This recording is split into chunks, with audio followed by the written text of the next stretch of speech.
tentarmos entender o cenário de segurança pública no estado do Rio de Janeiro, o Pleno News, na série Rio Paraíso em Guerra, entrevista hoje o secretário de Segurança do estado do Rio de Janeiro, Vitor dos Santos. Obrigado, secretário, por ter aceitado o nosso convite. Eu quero agradecer a oportunidade de poder falar um pouco sobre a segurança pública no estado do Rio de Janeiro. Certo. Minha primeira pergunta para o senhor, secretário, é a seguinte. O senhor assumiu a secretaria aí há cerca de um ano, completa um ano nesse mês de novembro, né? E antes disso, o senhor havia se aposentado da Polícia Federal há cerca de 2 meses. Então, e a gente tem uma pasta que estava aí desativada há cerca de 4 anos, né? 2019 e 2023. A minha pergunta para o senhor é a seguinte. O senhor aceitou esse convite por acreditar que há uma solução para esse cenário de crise de segurança pública que a gente tem no estado do Rio de Janeiro? Bom, eu me aposentei em setembro, né, do ano passado, e o governador Cláudio Castro ele nos convidou para reestruturar a nova Secretaria de Segurança Pública. A nossa ideia é que houvesse uma secretaria bastante voltada para a gestão de segurança pública, né, para as políticas de segurança pública, e por isso uma estrutura bem enxuta, né? Para vocês terem ideia, a secretaria antiga, ela tinha, quando foi extinta em 2019, tinha 925 cargos. Hoje nós temos 85 só aqui, ou seja, menos de 10% do efetivo que tínhamos no passado. Exatamente para quê? Para fortalecer as instituições que efetivamente acabam executando as políticas públicas de segurança, que é a Polícia Militar e a Polícia Civil. E claro, focando cada uma nas suas missões, né? A Polícia Civil, como Polícia Judiciária, a gente entende que ficou há muito tempo sem cumprir a sua missão, que é exatamente investigação. A gente vê uma investigação estruturada, né, sistematizada, onde foca realmente nas grandes quadrilhas, grandes organizações criminosas, focada no combate à estrutura financeira dessas organizações. Então, acho que esse foco da Polícia Judiciária, no caso da Polícia Civil, tem que ser dessa maneira. E a Polícia Militar tentando mudar um pouco a estrutura de atuação da Polícia Militar. A Polícia Militar é uma polícia ostensiva preventiva, né? Está aqui para garantir que o fato não ocorra, que o crime não ocorra. Mas a forma, o modelo que a Polícia Militar vinha utilizando era um modelo já muito antigo, né? E a gente acredita que hoje o modelo mais moderno é você ter um policiamento orientado para a solução de problemas e não a figura a gente chama de espantalho, né? O policial parado num determinado ponto que muitas vezes ele não sabia nem qual era a missão dele ali. E hoje, obviamente, viaturas com ar-condicionado acaba que via policiais não focado na sua missão, às vezes intertido com celular, né? Alguma outra coisa que não visualizar ou enxergar o cenário do local onde ele está responsável pelo policiamento. Então esse é um processo lento, né, que a gente vem tentando modificar, mas a gente acredita que num breve espaço de tempo a gente consiga reverter isso. Tá certo. E isso gera também uma economia, por exemplo, para os cofres públicos, essas medidas que o senhor citou de, por exemplo, mudar a estratégia da Polícia Militar, por exemplo, isso também tem um impacto financeiro? Isso, a gente tem que entender, hoje o recurso humano e material ele é finito. A gente não tem como colocar um policial em cada esquina, né? Então, a gente otimizando isso, a gente vai com certeza ter uma eficiência e uma eficácia melhor na prestação do serviço. Para isso, o governador Cláudio Castro tem investido muito em tecnologia, que a tecnologia é exatamente uma ferramenta que vai ajudar nesse policiamento. Então, monitoramento, né, um monitoramento com alertas, por exemplo, de roubo e furto de automóveis, um monitoramento que seja capaz de monitorar comportamentos inadequados ou comportamentos que levem a crer que há um risco, ou seja, um policiamento preditivo. Então essas ferramentas com certeza vai trazer uma economia muito grande no que diz respeito à gestão da segurança pública.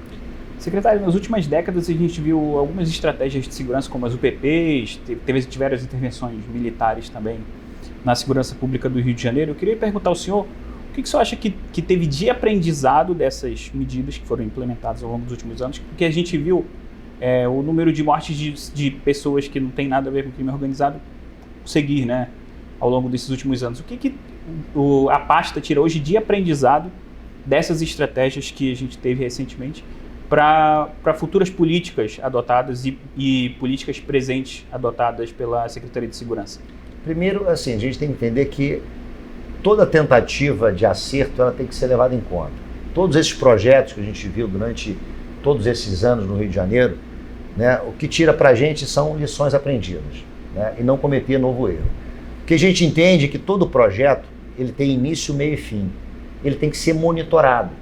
Você tem que haver um acompanhamento, porque existe, né, investimento de dinheiro público nisso. E vamos lá, a UPP, por exemplo. A UPP é um projeto que nasceu em 2007, teve um grande êxito no início, né, a ocupação, né, levando paz e tranquilidade para aquela população, principalmente de comunidade. Mas qual o indicador de resultado que nós temos, efetivamente? Como avaliar se aquele projeto ou aquele modelo de policiamento está sendo eficiente e eficaz? Isso desde o nascimento da UPP não existia. Hoje, recentemente, né, junto com o novo comando da Polícia Militar, com o secretário Menezes, houve uma reestruturação da UPP. Por quê? No auge da UPP, chegou a ter 13 mil homens, 13 mil policiais, homens e mulheres trabalhando na UPP. E com uma estrutura administrativa para atender 13 mil homens. Só que esse efetivo, ao longo do tempo, foi sendo desmobilizado e nós tínhamos 5 mil policiais voltados para o projeto PP, mas com a mesma estrutura administrativa para atender 13 mil. Então, nesse primeiro momento, houve essa reestruturação e conseguimos tirar do projeto e colocar nas ruas cerca de 1.000 homens, porque eles estavam focados na atividade meio, ou seja, numa atividade administrativa do projeto, e quando poderiam estar na atividade fim, reforçando o policiamento dos batalhões. Então esse foi o primeiro movimento. O segundo movimento é que a Polícia Militar crie indicativos, né, de medição do projeto. Ele ainda atinge o objetivo, e não vamos aqui criar o mesmo indicativo, por exemplo, como existem os indicativos estratégicos da segurança pública, que é letalidade violenta, roubo de carro, roubo de carga, né? Tudo isso, esses indicadores são da segurança pública, e claro que a Polícia Militar e a Polícia Civil, no todo, acabam tendo que atingir. Mas esse projeto, como ele tem uma finalidade específica, pode ser que a gente precise de outros indicadores para que a gente consiga fazer a medição desse trabalho. Será que ele tem que persistir? Tem que ser reestruturado novamente ou até extinto? Então esse é o futuro para esse projeto específico. Quanto às intervenções, a gente entende sempre que foi um analgésico, alguma medida que ela veio pontualmente para tratar daquela questão. E a gente sabe que nenhuma das intervenções que já teve no Rio de Janeiro foi possível de resolver o problema. Por quê? Nenhuma delas chegou a atacar a estrutura da segurança pública. É como eu digo, você tem uma dor, toma um analgésico. A intervenção, ela é um analgésico. É um momento de você dar aquele freio de arrumação e, obviamente, apontar para um caminho que deve ser seguido. Hoje a gente entende que esse trabalho tem que ser estrutural. E mexer na estrutura é exatamente isso que a gente falou no início. A Polícia Civil ter consolidado qual é a sua missão dentro da segurança pública, que é investigação. A Polícia Civil não pode ser uma polícia de informações. Tem uma informação, vai lá, prende um criminoso, né? Tem que ser uma investigação mais estruturada, focada naquilo que realmente gera prejuízo para a segurança pública. E a gente entende que atacar a estrutura econômica e financeira das organizações criminosas é o que vai fazer com que a gente consiga ter um resultado melhor. Porque sem poderio financeiro, as quadrilhas, as organizações não têm poderio bélico, não têm poderio político, e com isso a gente consegue ter um resultado mais positivo. É aquela coisa de asfixiar o crime organizado de forma Exato. a enfraquecê-lo. Olha só, a gente tem que entender que o crime organizado, o que ele quer é resultado financeiro, é lucro, né? É lucro. O que ele quer é dinheiro.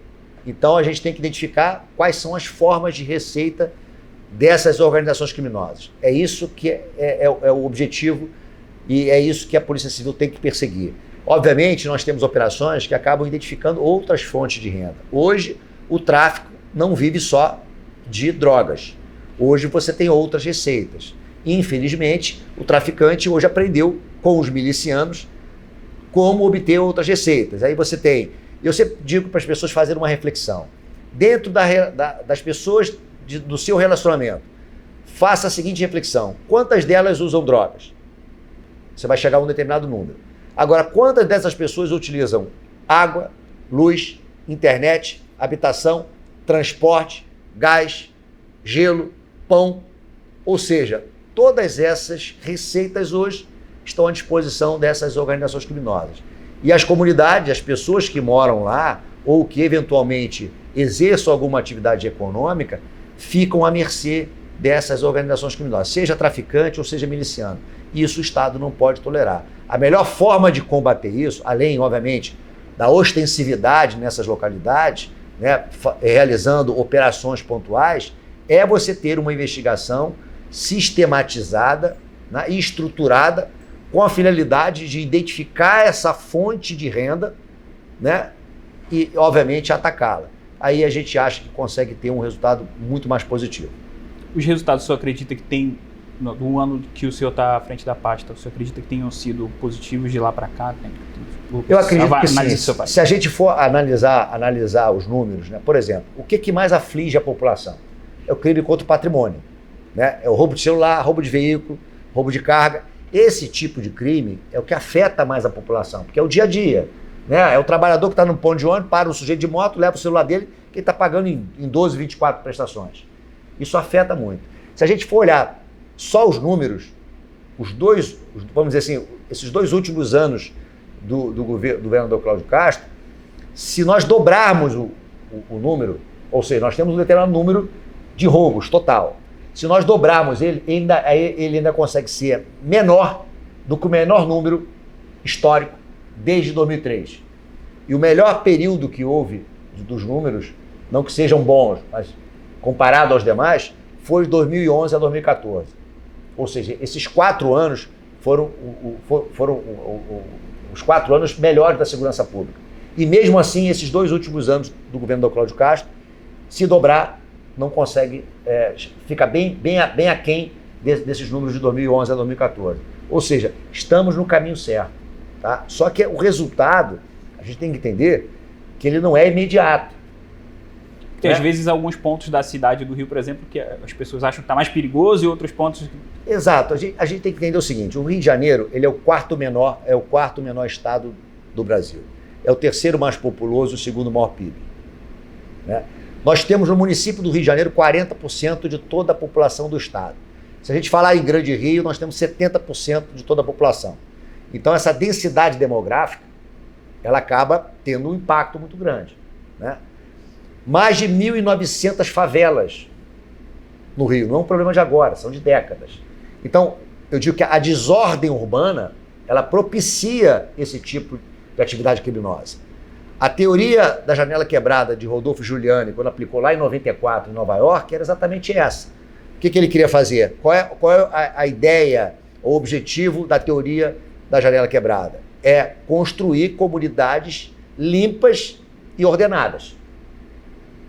Se a gente for fazer uma reflexão de pontos do Rio de Janeiro, não só do município do Rio de Janeiro, mas dos 92 municípios, eu tenho certeza que a população vai entender que a desordem chegou primeiro, depois veio a criminalidade, não o contrário. Porque a desordem, ela demonstra uma ausência do Estado. Se o Estado ali é ausente, o criminoso se instala.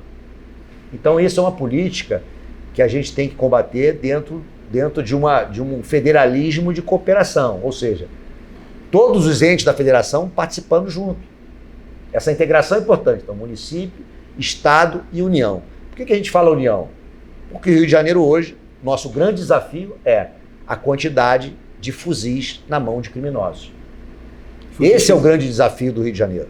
Nenhum outro estado tem apreensões de 2, 3 fuzis por dia. Só o Rio de Janeiro. Então a Polícia Militar vive tem um desafio muito grande, porque só esse ano são quase 600 fuzis. É muito fuzil para um estado tão pequeno. Então, a realidade que hoje a Polícia Militar encontra, e eu digo da Polícia Militar porque esses 600 foram apreendidos, ou seja, no policiamento de rotina. Não foi uma investigação que resultou na apreensão desse grande número de fuzis. Né? Só no esbarrão, a gente fala do esbarrão, só nesse esbarrão a gente conseguiu fazer esse grande número de apreensões. E a gente imagina, você tem muito fuzil sendo apreendido, É porque tem muito fuzil entrando. Então, essa parceria e integração com as forças federais, para a gente é muito importante. O governo federal é um parceiro importante, estratégico para o Rio de Janeiro.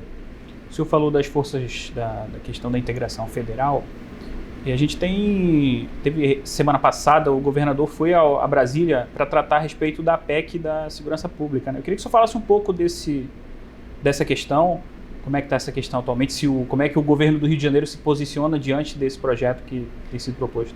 Bom, olha só, eu estou secretário de Segurança Pública do Rio de Janeiro e nós temos o CONSESP, né, que é o Conselho Nacional do Secretário de Segurança Pública. Então, são secretários do Brasil inteiro. E, por unanimidade, a gente já discutiu, ontem mesmo nós tivemos uma reunião, a gente vê que essa PEC, ela na prática, não muda absolutamente nada para a segurança pública, não só do Rio de Janeiro, mas para qualquer outro estado do Brasil. Ela, a nosso ver, existe algumas reivindicações sindicais, né, por conta de instituições que querem abraçar mais atribuições, né, quer ter um nome diferente, nada contra, né? Não sei se a questão de levar essas atribuições à norma constitucional ela funcionaria ou seria o caminho ideal.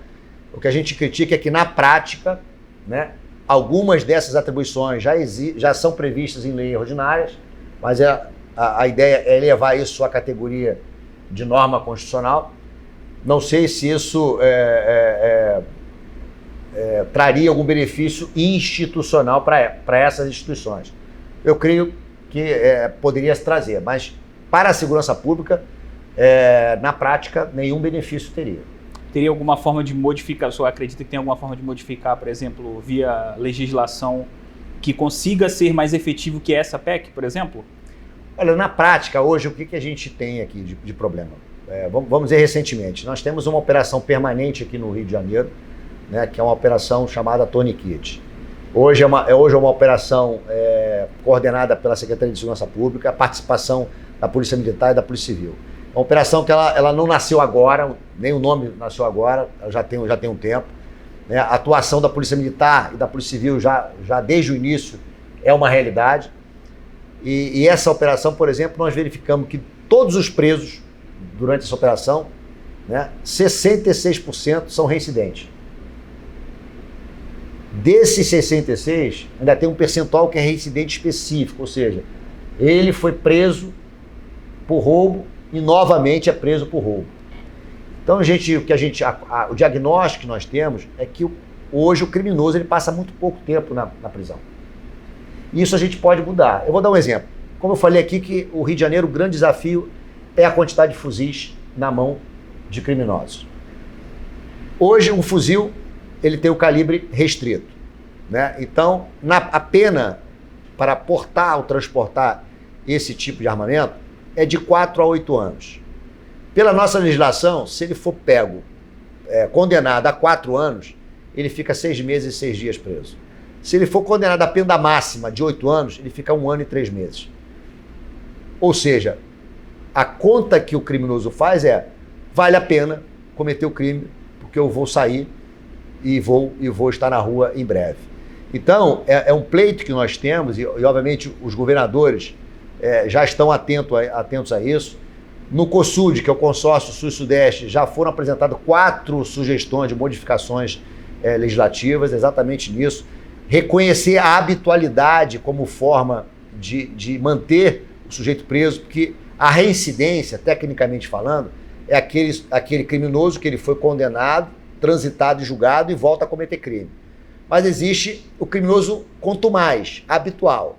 Então essa habitualidade tem que ser levada em conta. Tem casos aqui de policiais que prendeu o mesmo sujeito 30 vezes.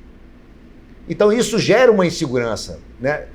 Passa para o policial uma sensação de que ele está enxugando gelo, passa a sensação de insegurança para a população que teve o trauma de ter um bem levado para aquele criminoso e dias depois vê aquele criminoso na rua, vê ele ser preso de novo, volta para a rua, vai ser preso, volta para a rua.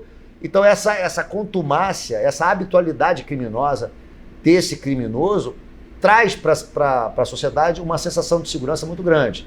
E para o policial a sensação de que está enxugando gelo. Então todas essas medidas né, ou proposta de mudança legislativa, isso os governadores estão propondo, já levaram ao Congresso, e a gente acredita que, trabalhando nisso, isso sim vai trazer um resultado mais positivo para a segurança.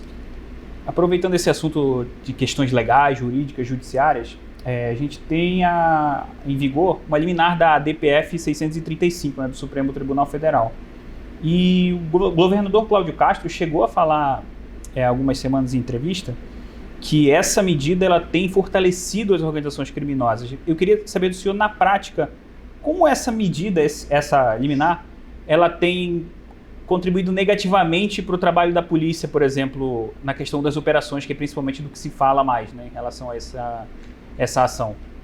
Bom, olha só, a DPF ela tem os seus pontos positivos e negativos. Vou traçar dos pontos positivos. O ponto positivo foi que as polícias acabaram se organizando um pouco mais, né? Protocolos que eram importantes, por exemplo, operações realizadas em comunidade, onde você tem colégios, escolas, unidades hospitalares próximas. Você ter um protocolo, né, formal para garantir, né, a integridade física dos professores, alunos, né, pessoas que trabalham em escolas e UPAs, isso é importante e acho que a DPF trouxe de positivo. De negativo, existe uma burocracia, uma série de comunicações que tem que ser realizadas, né, para a realização dessa operação, que isso engessa a segurança pública. O criminoso sabe disso. Por quê? Para hoje você realizar uma operação, ela tem que ser excepcional. E você definir o que é excepcionalidade é uma dificuldade muito grande. Porque, juridicamente falando, né, excepcionalidade, né, a exceção é um conceito jurídico indeterminado. Excepcionalidade é um conceito jurídico indeterminado. Como é que você vai definir o que é excepcionalidade? Eu, como policial que sou, exceção para mim é olhar uma barricada numa comunidade. Aquilo para mim é excepcional. Quem colocou aquela barricada ali está cerceando o direito de vida do cidadão. A pessoa que olha da sua janela e vê um sujeito de fuzil na sua esquina, para mim aquilo é excepcional. O que esse cidadão que mora numa comunidade, que vê um sujeito traficando na sua porta, portando arma de fogo, tem de diferente daquele que mora, por exemplo, na Zona Sul, que liga para 190 e a polícia imediatamente atende esse chamado e comparece à sua rua. O que existe de diferente? Segurança pública, ela tem que ter essa capilaridade. É um serviço que ela está colocado a todos, independente de onde eles moram. Então, para mim, enxergar isso, que um cidadão que mora numa comunidade, ele não tem o direito de chamar a polícia e de ser atendido, isso para mim é excepcional. Então, é uma questão que hoje tem trazido grande dificuldade de atuação na polícia. A gente vê que, após a DPF, a luta e disputa por territórios, ela cresceu bastante. E não só isso, o que é pior, criminosos de outros estados, lideranças criminosas de outros estados vêm para o Rio de Janeiro, porque sabe que aqui nas comunidades eles têm, de alguma maneira, uma certa segurança ou segurança maior do que os seus estados. E acaba que a comunidade vira um home office para eles, que eles daqui do Rio de Janeiro continuam controlando e comandando suas organizações criminosas em seus estados. O senhor compartilha da visão do governador de que acha que deve ser revogada essa liminar, que já está durando tempo demais? Qual é a sua... Eu acho que já durou tempo demais, o governador está correto em relação a isso. Um ônus, por exemplo, financeiro que a DPF trouxe, por exemplo, nós somos o único estado que a Polícia Militar é obrigada a utilizar a câmera corporal, né? Só com câmera corporal, a Polícia Militar do Estado do Rio de Janeiro gasta mensalmente 3.800.000. É muito dinheiro. É muito dinheiro. E sem a gente ter a certeza, né, a garantia do benefício que a câmera corporal traz para a segurança pública, para o policial e para a sociedade. O senhor acha que também tem uma questão, porque as ADPFs são propostas também por partidos políticos, né? E a gente vê aí talvez uma questão político-ideológica, interesses políticos ideológicos relacionados a essas ações. Normalmente a ADPFs tem mais esse cunho. O senhor acredita que também tem essa questão político-ideológica envolvida nessa ADPF? Então é uma disputa também política e ideológica Não a lei da Eu segurança acredito que sim, que tenha, mas eu tenho certeza que o judiciário vai tratar isso com isenção, como deve ser, tá? E no que diz respeito à segurança pública, nós não temos convicções ou posições ideológicas. Segurança pública é um serviço, né, é um dever do Estado e deve ser prestado com a melhor qualidade para a população. E é isso que a gente pretende fazer aqui no Rio de Janeiro. Falando em questão de operações, a gente teve recentemente uma operação no Complexo de Israel, que teve a resposta do crime organizado e paralisou a Avenida Brasil, que é uma das principais vias do Rio de Janeiro. Nós tivemos a morte de 3 pessoas inocentes. E eu queria perguntar do senhor qual é a questão, como é que está se operacionalizando aí as operações, as ações da polícia, para evitar que novos episódios como esse aconteçam, por exemplo, de você ter de paralisar uma via tão importante do Rio de Janeiro e perder vidas inocentes, como aconteceu nesse episódio. A operação no Complexo de Israel, ela teve digamos, uma especificidade, né? Todo o planejamento foi feito, a operação, tudo que era previsível acontecer, já existiam medidas que iriam mitigar, até porque por onde a Polícia Militar fez a incursão, ela entrou, era longe da Avenida Brasil. Mesmo que houvesse resistência por parte dos criminosos, essa troca de tiros, ela não afetaria o trânsito da Avenida Brasil, mas, infelizmente, criminosos, né, que não têm nenhum compromisso com a lei, não têm nenhum compromisso com a justiça, optaram em determinar que criminosos atirassem para a Avenida Brasil. E aí, prudentemente, obviamente, que a nossa missão aqui é salvar vidas, foi preciso bloquear temporariamente aquela via tão principal e tão importante para o Rio de Janeiro e ter um resultado tão ruim que foram 3 pessoas mortas, né, que estavam longe do local onde houve a troca de tiro, ou seja, essas vítimas não ficaram entre a troca de tiro de policiais com criminosos. Os criminosos atiraram, né, com a vontade livre e consciente de matar o inocente, né? Tanto que um deles foi morto na linha vermelha, né? Um tiro disparado de uma comunidade que é aliada ou comandada pelo mesmo traficante, ou seja, a 1 quilômetro dali, um trabalhador leva um tiro na cabeça e morre por conta de um criminoso ou seguindo ordem desse traficante. Isso é inadmissível e, obviamente, a segurança pública está atenta a isso, vai haver resposta, não tenha dúvida disso. E, obviamente, que a partir de agora, com esse tipo de ação, né, é mais um fato a ser levado em conta ou ter previsibilidade na hora de um planejamento de uma operação. Então, na prática, o que o senhor elenca que tem sido adotado pela Secretaria de Segurança para evitar que episódios como esse se repitam? Olha, primeiro, o adestramento do efetivo, né? O treinamento, a capacitação, ela é constante, tá? Focar no planejamento, dados de inteligência, né? Você hoje, uma operação policial, ela é pautada por dados de inteligência, ou seja, qual é o objetivo da operação?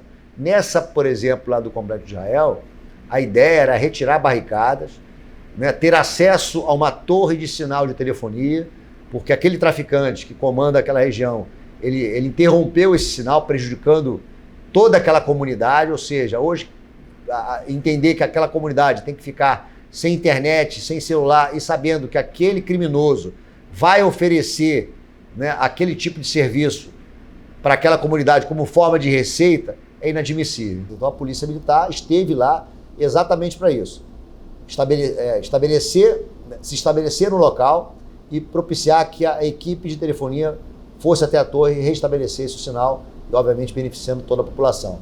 Claro, com um evento, né, paralelo, que foi a determinação da liderança daquela comunidade de atirar em pessoas inocentes, a gente sabe o que aconteceu depois e, obviamente, a polícia hoje, para o planejamento de operação, vai também ter que levar isso em conta, para não expor pessoas inocentes a uma atitude como essa desse criminoso. Secretário, eu queria falar agora sobre condutas específicas, atuações específicas da Secretaria de Segurança. No tráfico de drogas, por exemplo, o mapa da segurança pública apontou que houve um aumento do número de ocorrências entre 2022 e 2023 de 8,8%.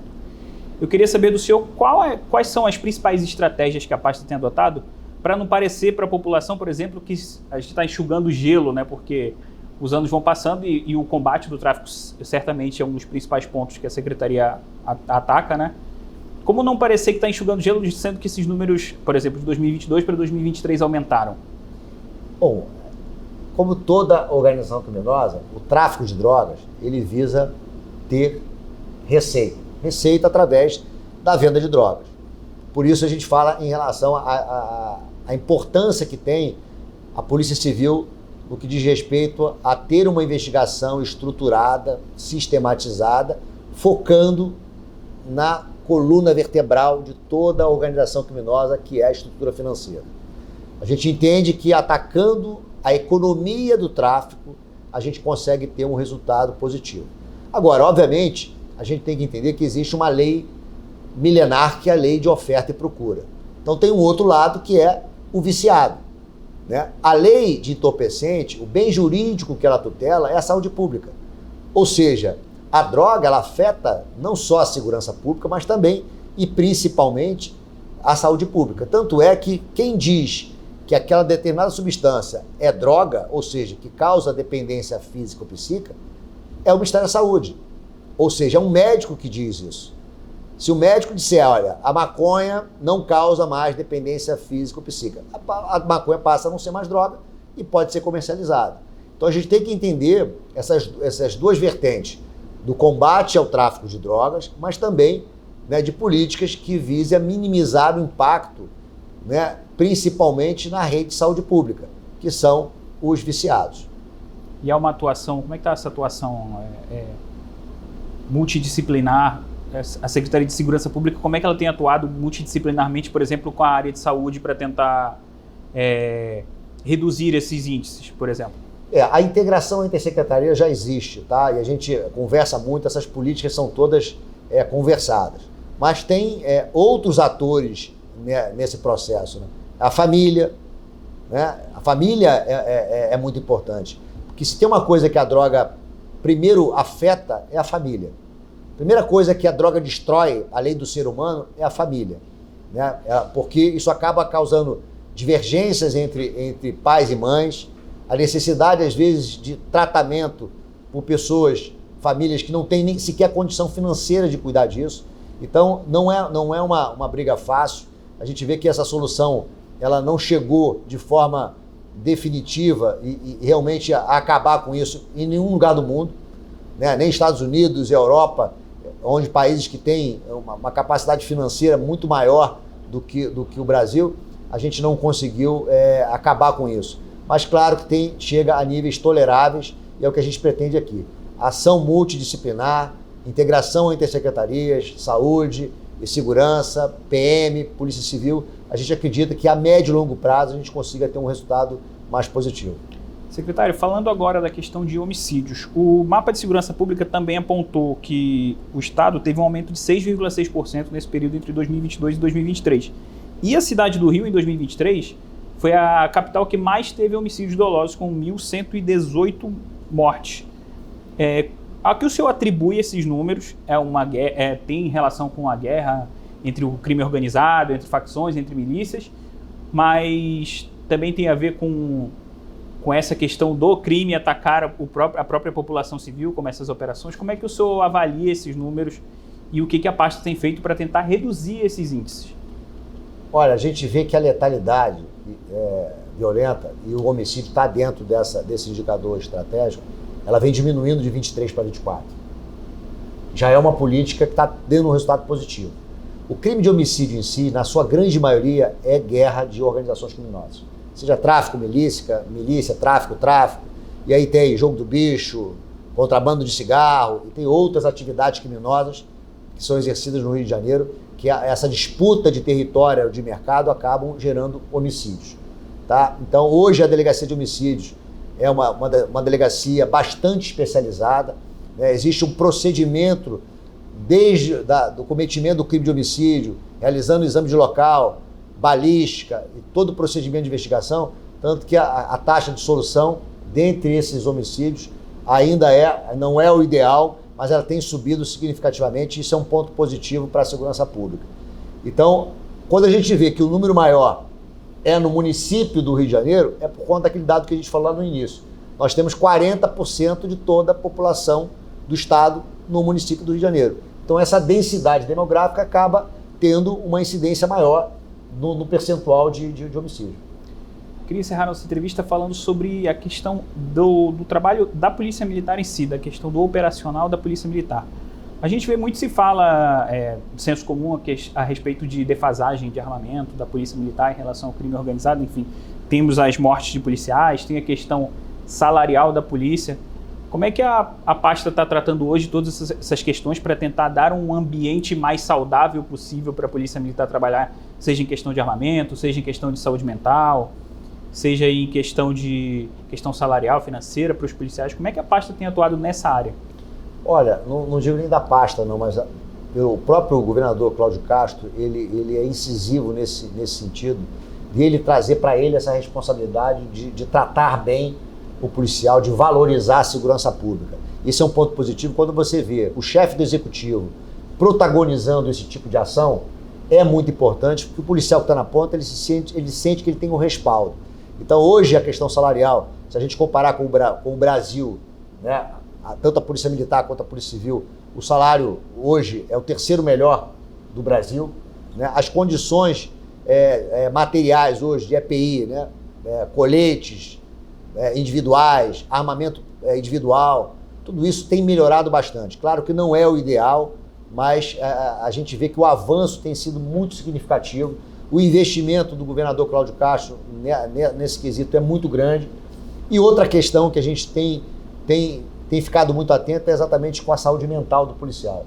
Porque o policial hoje no Rio de Janeiro, que é submetido a esse tipo de violência que ocorre no Rio, né, onde você tem a quantidade de traficantes, milicianos, ou seja, criminosos com armas de guerra como fuzis, né, e isso causa um dano mental muito, muito intenso. Já é uma coisa muito comum em polícias no geral, né? Então acaba tendo um impacto negativo na saúde mental do policial.